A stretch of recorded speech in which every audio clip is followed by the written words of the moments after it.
Right now সম্প্রতি ঢাকায় চলচ্চিত্রের তারকা সাকিব খান জানিয়েছে যে তিনি আগামী দিনে নির্মাতা আবু হায়াত মাহমুদের চলচ্চিত্রে কাজ করবেন।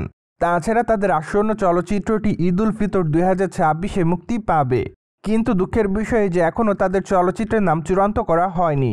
পাশাপাশি চলচ্চিত্রটিতে সাকিব খানের বিপরীতে কে অভিনয় করবে তাও চূড়ান্ত নয়। তাছাড়া চলচ্চিত্রের পর্দায় সাকিব খানের লুকটি আসলে কেমন থাকবে তাও চূড়ান্তভাবে জানায়নি চলচ্চিত্রের নির্মাতা সংশ্লিষ্টরা। এমনকি চলচ্চিত্রের গল্পটি কেমন হবে তা অবশ্য এখনও চূড়ান্ত করে বলেনি চলচ্চিত্রের প্রযোজনা সংস্থা। তাই তো এখনই বলা যাচ্ছে না 2026-এ সাকিব খানকে কোন চলচ্চিত্রে কাজ করতে দেখা যাবে। মূলত আপাতত সকল দর্শকদেরকে অপেক্ষার মধ্যেই থাকতে হবে। যদিও চলচ্চিত্রের শুটিংয়ের কাজটি অবশ্য সেপ্টেম্বর কিংবা আগস্ট মাস থেকে শুরু হতে পারে। পাশাপাশি চলচ্চিত্রের প্রথম পোস্টার যখন প্রকাশ্যে আসবে তখন অবশ্য একটু হলো অনুমান করা যাবে যে চলচ্চিত্রের পর্দায় সাকিব খানের লুকটি কেমন থাকবে। এমনকি তখন অবশ্য একটু হলো বোঝা যাবে চলচ্চিত্রের গল্পটি কেমন হতে পারে।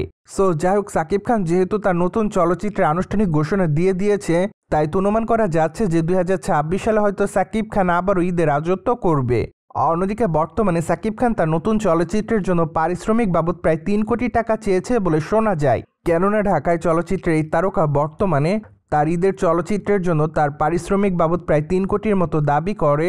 যদি চলচ্চিত্র ঈদে মুক্তি না পায় তাহলে অবশ্য তিনি তার পারিশ্রমিক বাবদ 2 কোটি টাকা নেয়। যদিও গত কয়েকটি চলচ্চিত্র সাকিব খানের যে পরিমাণ ব্যবসা করেছে সেদিক থেকে অবশ্য বর্তমানে সাকিব খানের পারিশ্রমিক খুবই কম। তবে বাংলা ইন্ডাস্ট্রির দিক থেকে সাকিব খান তার পারিশ্রমিকের দিক থেকে সবার থেকে এগিয়ে।